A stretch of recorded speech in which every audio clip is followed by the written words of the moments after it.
27 آیا کریمہ نمبر 55-56 نحمدہ ونصلی ونسلم علی رسولہ الکریم اما بعد فاعوذ باللہ من الشیطان الرجیم بسم اللہ الرحمن الرحیم وذکر فإن الذکریٰ تنفع المؤمنین وما خلقت الجن والانس الا لیعبدون صدق اللہ العظیم۔ وذکر اور آپ نصیحت کیجئے، فإن الذکریٰ بے شک آپ کی نصیحت تنفع المؤمنین ایمان والوں کے لیے فائدہ مند ہے۔ وما خلقت الجن والانس اور ہم نے جن اور انس کو پیدا کیا الا لیعبدون صرف اور صرف اپنی عبادت کے لیے۔ پچھلی آیہ کریمہ میں اللہ جل سبحانہ و تعالی نے یہ ارشاد فرمایا تھا کہ آپ اعراض فرمائیے، ان کو نصیحت کرنی چھوڑ دیجئے اور آپ سے ان کے متعلق سوال نہیں ہوگا۔ اب اللہ تعالیٰ فرما رہا ہے کہ جن لوگوں کے بارے میں ازل میں یہ فیصلہ ہو چکا ہے کہ یہ ایمان نہیں لائیں گے، جو ہٹ درم ہیں، جو ضدی ہیں، جو بغیر کسی تحقیق کے ایک ضد پر اڑے ہوئے ہیں،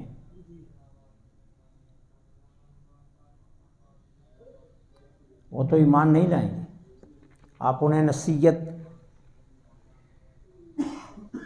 نہ کیجیے اور نہ ان کے متعلق آپ کو رنجیدہ خاطر ہونے کی ضرورت ہے۔ 3 شخص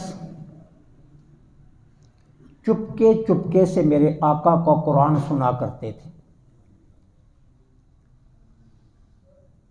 کسی دیوار کی اوٹ میں یا کسی مقام کی اوٹ میں یا کسی پہاڑ کی اوٹ میں کھڑے ہو کر، اور وہ 3 کون ہیں؟ ابو سفیان، ابو جہل اور ان کا تیسرا ساتھی تھا۔ ایک دن تیسرے ساتھی نے ایک ڈنڈا لیا اور ابو جہل کے دروازے پر جا کر زور سے مارا، اور مار کر کہتا ہے ابو الحکم۔ یہ ابو جہل کی کونیت تھی زمانہ جاہلیت میں، ہے حکم کے باپ، اے حکمت کے باپ، اس کے 2 معنی کہ دانائی کے باپ، یعنی اس کو دانائی کا باپ کہا جاتا تھا۔ ہے ابو الحکم، سچ بتا، جو کلام ہم محمد بن عبداللہ صلی اللہ علیہ وسلم رضی اللہ تعالی سے سنتے ہیں، کیا وہ سچا نہیں ہے؟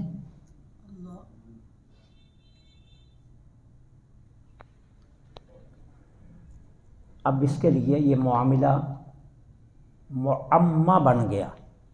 کیا جواب دوں اسے؟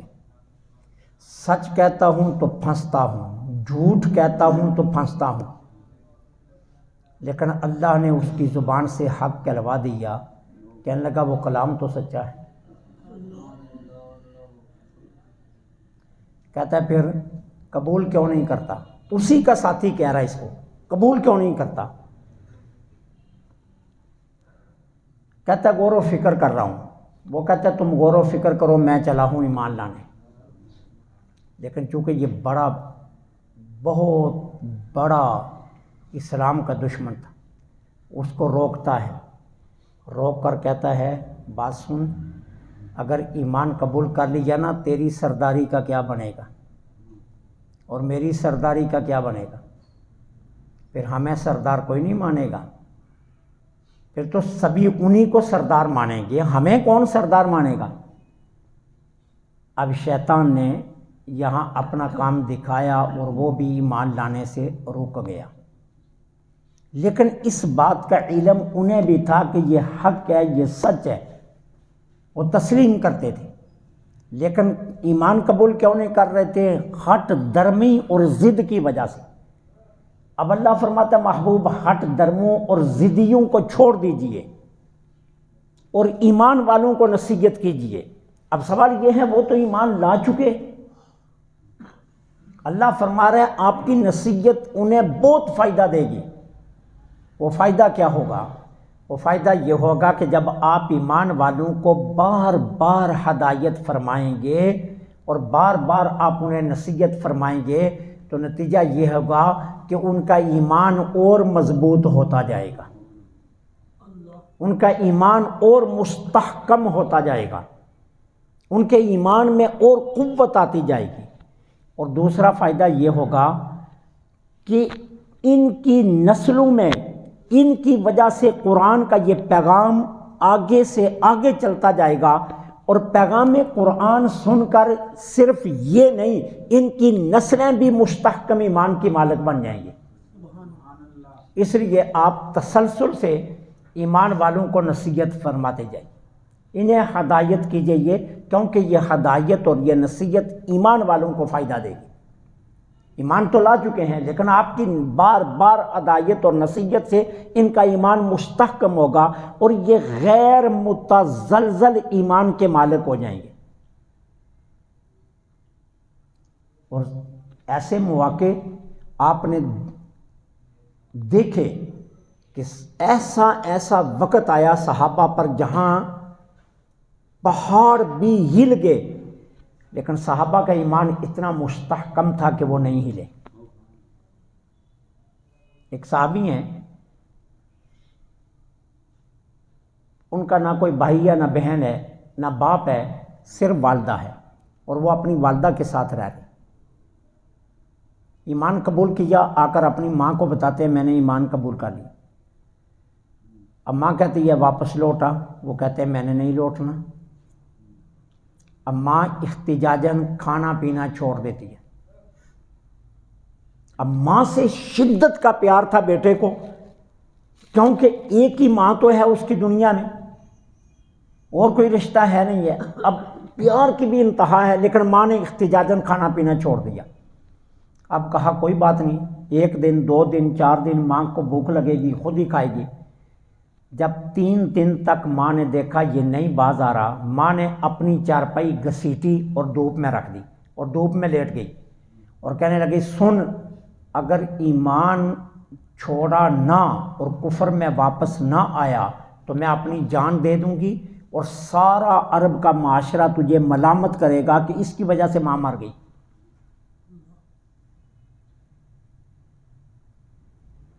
لیکن وہ گئے، جا کر مسجد نبوی میں اپنی عبادت میں مصروف ہو گئے۔ لوٹ آئے، ماں کی منت سماجت کی، ماں چھاؤں میں آ جا، نہیں کھاتی نہ کھا، نہیں پیتی نہ پی، لیکن کم از کم چھاؤں میں آ جا۔ ماں نے کہا نہیں، یہیں جان دوں گا، دے دوں گی۔ اب جب اس صحابی رسول نے یہ دیکھا کہ یہ ماں باز نہیں آ رہی، تو ایک جملہ کہا جسے تاریخ نے محفوظ کیا اور قیامت تک کے ایمان والوں کا جومر بن گیا۔ وہ جملہ کیا تھا؟ لو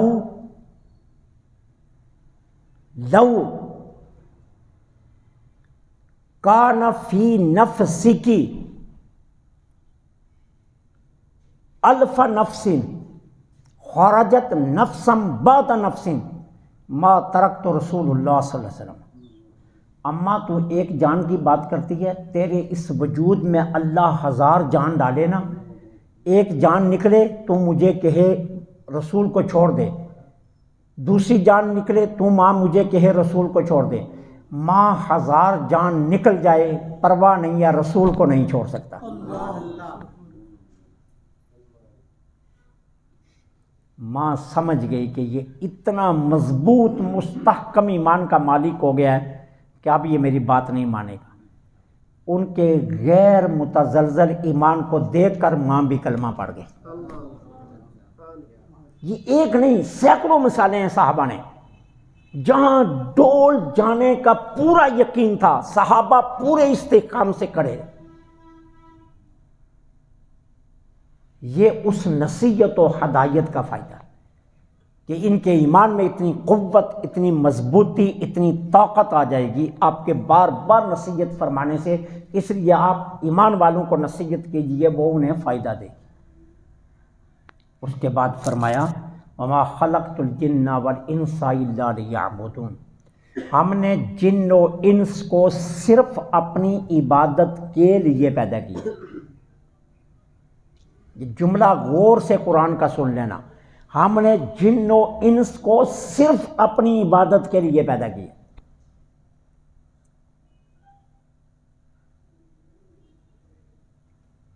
اب عبادت کس کو کہتے ہیں؟ عاجزی اور تذلل کو۔ عبادت کا لغوی معنی ہے عاجزی اور تذلل۔ اصطلاحی معنی کیا ہے اس کا؟ کہ وہ تمام اعمال، افعال کرنا جن سے اللہ خوش بھی ہوتا ہے اور جن کو اللہ پسند بھی کرتا ہے۔ عبادت کا اصطلاحی معنی ہے کہ وہ تمام اعمال و افعال کرنا جن سے اللہ راضی بھی ہوتا ہے اور اللہ جن کو پسند بھی کرتا ہے، اور ان تمام کاموں کو، تمام اعمال و اقوال و افعال کو چھوڑ دینا جن کو اللہ ناپسند کرتا ہے اور جن سے اللہ ناراض ہوتا ہے۔ یہ بات اچھی طرح ذہن میں بٹھانا، یہ عبادت کا اصطلاحی معنی ہے۔ اچھا، اب تذلل اور عاجزی کیسے کرنا؟ تذلل اور عاجزی یعنی عبادت ان طریقوں کے مطابق کرنا جو رسول اللہ نے بتائے ہیں۔ کیوں؟ حضور کی ذات سے ہٹ کر کوئی طریقہ اختیار کیا جائے وہ اللہ کو قبول ہی نہیں ہے۔ میں نے آپ کو کئی مرتبہ بتایا اللہ کی طرف جانے کا صرف ایک راستہ کھلا ہے، باقی سارے راستے بند ہیں، اور اس راستے کا نام مدینہ ہے۔ بس ایک ہی راستہ کھلا ہے رب کی طرف جانے، باقی تمام راستے بند ہیں، ایک ہی راستہ ہے۔ اب عبادت اللہ کی کرنا، تذلل اللہ کی بارگاہ میں پیش کرنا، عجز اللہ کی بارگاہ میں پیش کرنا، وہ اعمال، وہ اقوال، وہ افعال کرنا جو اللہ کو پسند ہیں، جن سے اللہ راضی ہوتا ہے، وہ کہاں سے ملیں گے؟ وہ ذات مصطفیٰ سے۔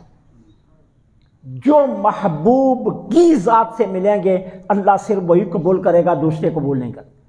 میں اپنی طرف سے کوئی فیصلہ کروں، آپ اپنی طرف سے کوئی فیصلہ کریں، کوئی شیخ الحدیث کرے، کوئی مفتی کرے، کوئی عالم کرے، کوئی محدث کرے، کوئی دانشور کرے، کوئی سائنسدان کرے، کوئی عقل مند کرے، اللہ وہ قبول نہیں کرتا۔ اللہ صرف وہ قبول کرتا ہے کہ جو اس کے محبوب کے راستے سے، جو طریقے محبوب نے بتائے، باقی اللہ تعالیٰ کوئی راستہ قبول نہیں کرتا۔ کہ عبادت اس طریقے سے کرو جس طریقے سے میرے محبوب نے کی۔ اسی لیے صحابہ نے جب حضور سے پوچھا کہ حضور ہم نماز کیسے پڑھیں، اللہ کا حکم آ گیا نماز فرض ہے، تو آپ بتائیے ہم نماز کیسے پڑھیں؟ تو میرے آقا نے یوں تو نہیں کیا کھڑے ہو جا، اب کھڑا ہوا ہاتھ باندھ لیے، اچھا اب انگلیاں تین اوپر رکھ لی، اب ان دونوں کے ساتھ اپنی گھٹ کو پکڑ۔ حضور نے ایسا نہیں فرمایا۔ کسی ایک صحابی کو کھڑے ہو کر عملاً حضور نے یہ نہیں کروایا، کیا فرمایا؟ صلو کما رأیتمونی اصلی، نماز ایسے پڑھا کرو جیسے مجھے پڑھتا دیکھتے ہو۔ جیسے مجھے پڑھتا دیکھتے ہو نا، ایسے پڑھا کرو نماز۔ اب صحابہ نے نماز سیکھنے کے لیے طریقہ کیا اختیار کیا؟ جب جماعت کھڑی ہوتی صحابہ سجدے کی جگہ پر نہیں دیکھتے تھے، حضور کو دیکھتے رہتے تھے کہ حضور کیا کر رہے ہیں۔ اب جو سرکار کر رہے تھے صحابہ وہی کرتے، جیسے حضور وضو کرنے کے لیے بیٹھتے صحابہ بھاگ کر آس پاس حلقہ بنا لیتے، حضور کو حلقے میں لے لیتے۔ اب حضور کیسے ہاتھ دھو رہے ہیں صحابہ وہ دیکھتے، کیسے کلی کر رہے ہیں وہ دیکھ رہے ہیں، ناک کیسے جانا حضور ناک میں پانی ڈال رہے ہیں وہ دیکھتے، ہر ایک ادا کو حضور کی اپنے سینوں میں محفوظ کرتے گئے، کیونکہ انہیں پتہ تھا کہ تذلل اور عاجزی عبادت کا جو لغوی معنی ہے اس کے لیے طریقہ واحد کیا ہے؟ وہ ذات مصطفیٰ ہے، اور اللہ کا یہ فیصلہ ہے کہ تم عبادت کے لیے پیدا کیے گئے ہو، اور عبادت کیسے کرنی ہے؟ جیسے میرے محبوب نے کی ہے، بس وہ طریقہ اختیار کرنا ہے۔ اس طریقے کو چھوڑ کر باقی سارے طریقے کیا ہیں؟ وہ غلط ہیں، وہ طریقے اللہ کو قبول نہیں ہیں۔ اللہ تعالیٰ ان طریقوں کو قیامت کے دن رد کر دے گا، صرف وہی طریقہ اللہ پسند کرے گا کہ جو اس کے محبوب کا طریقہ ہے، اس کے علاوہ باقی کوئی طریقہ نہیں مانا جائے گا۔ سیدنا حضرت ابو ہریرہ رضی اللہ تعالیٰ عنہ کی مرویات میں سے یہ روایت ہے، جانے جانا صلی اللہ علیہ وسلم نے فرمایا، اللہ تعالیٰ فرماتا ہے اے بندے تو اپنے آپ کو میری عبادت کے لیے فارغ کر، اے بندے تو اپنے آپ کو میری عبادت کے لیے فارغ کر، میں تیرا سینہ غنا سے بھر دوں گا اور تیرے سے فقر کو دور کر دوں گا۔ سینے میں غنا ڈال دوں گا اور فقر تجھ سے دور کر دوں گا، غربت تیری ختم کر دوں گا، اور اگر تو نے ایسا نہ کیا میں تیرے ہاتھوں کو مشغول کر دوں گا اور تیری ذات سے فقر کو دور نہیں کروں گا۔ کما کما کر تھک جائے گا پھر بھی پوری نہیں پڑے گی، کما کما کر تم ہار جائے گا پھر بھی تیری ضرورتیں پوری نہیں ہوں گی، کما کما کر دنیا چھوڑ جائے گا تیری خواہشیں پوری نہیں ہوں گی۔ تو اپنے آپ کو میری عبادت کے لیے فارغ کر لے، میں کیا کروں گا؟ تیرا سینہ غنی کر دوں گا، تجھے دنیا کی پرواہ ہی نہیں ہوگی، تیرا دھیان ہی دنیا کی طرف نہیں جائے گا، اور رہی تیری ضرورتیں تو وہ بن مانگے میں پوری کر دوں گا، تجھے مانگنے کا موقع بھی نہیں دوں گا، وہ تیری بن مانگے میں پوری کر دوں گا۔ یہ میرے آقا کا فرمان ہے جسے سیدنا ابو ہریرہ رضی اللہ تعالیٰ عنہ نے روایت کی کہ اللہ خود فرماتا ہے کہ اے بندے اپنے آپ کو میری عبادت کے لیے فارغ کر، ٹھیک ہے؟ جب تم میری عبادت کے لیے اپنے آپ کو فارغ کرے گا پھر میں تیرے ساتھ یہ کروں گا۔ وہ ایک بڑی مشہور روایت ہے، مجھے یاد آ رہا ہے کہ میں نے آپ کو پہلے بھی سنائی ہے۔ دو بھائی تھے صحابی، سکے بھائی تھے۔ ایک صحابی کیا کرتے؟ فجر کی نماز کے بعد مسجد نبوی میں بیٹھ جاتے، اب ذکر و اذکار کر رہے ہیں، اب انتظار کر رہے ہیں امنہ کے لال آئیں گے، کوئی بات فرمائیں گے، میں محفوظ کر لوں گا، حضور کا دیدار کروں گا، بس وہ مسجد نبوی سے اٹھتے ہی نہیں، وہیں ڈیرے لگائے ہوئے ہیں۔ اور دوسرے صحابی ہیں، وہ جا رہے ہیں، وہ کھیتوں میں کام کر رہے ہیں، محنت کر رہے ہیں، مشقت کر رہے ہیں، جو نا بڑی محنت کر کے شام کو کما کر لا رہے ہیں۔ اب اپنے بچے بھی پال رہے ہیں، اس اپنے بھائی کے بچے بھی پال رہے ہیں، اور بھائی کو بھی خرچہ دے رہے ہیں۔ تھک گئے، حضور کی بارگاہ میں آ گئے، آقا میں محنت کرتا ہوں، میں مشقت کرتا ہوں، میں نے کام کر کر کے اپنا حال برا کر لیا، یہ مسجد نبوی میں موجے لیتا رہتا ہے، ذرا کام نہیں کرتا، اسے سمجھائیے تو صحیح نا کہ یہ کام کرے۔ میرے آقا نے مسکرا کر فرمایا یہ جو تجھے مل رہا ہے نا وہ بھی اس کی وجہ سے مل رہا ہے، یہ جو تجھے مل رہا ہے نا وہ اسی کی وجہ سے مل رہا ہے۔ کیوں؟ اس نے اپنے آپ کو رب کے لیے فارغ کر لیا، اب اللہ تعالیٰ اسے بھی غنی کر رہا ہے اور تجھ سے بھی فقر کو دور کر رہا ہے۔ تو یہ جو تیرے مال میں برکت ہے نا، اکیلا کما رہا ہے اور دو فیملیاں پال رہا ہے، یہ تیرا کمال نہیں ہے، یہ اسی ذاکر کا کمال ہے۔ تو اللہ فرماتا ہے اپنے آپ کو میری عبادت کے لیے فارغ کر دو، تو میں کیا کروں گا؟ میں بن مانگے تمہیں عطا کروں گا۔ اگر ایسا نہیں کرو گے تھکا دوں گا، تمہارے ہاتھ مشغول رہیں گے، لیکن یاد رکھنا تمہاری ضرورتیں پوری نہیں ہوں گی، تم دیکھتے رہ جاؤ گے ہماری ضرورتیں کیسی پوری ہوں، تو پھر وہ پوری نہیں ہوں گی۔ اس لیے اللہ فرماتا ہے جن و انس میں نے تمہیں صرف اپنی عبادت کے لیے بھیجا، تمہاری تخلیق کا مقصد میری عبادت ہے کہ میرے ساتھ کسی اور کو شریک مت کرنا، اور میری عبادت کرنا، ہر وہ کام کرنا جو مجھے خوش کرے، ہر وہ کام کرنا جو مجھے پسند ہو، اور ہر اس کام سے بچنا جو مجھے پسند نہیں ہے۔ تم ایسا کر لو، دیکھنا میں بن مانگے تمہیں رزق عطا کروں گا۔ اللہ سے دعا ہے اللہ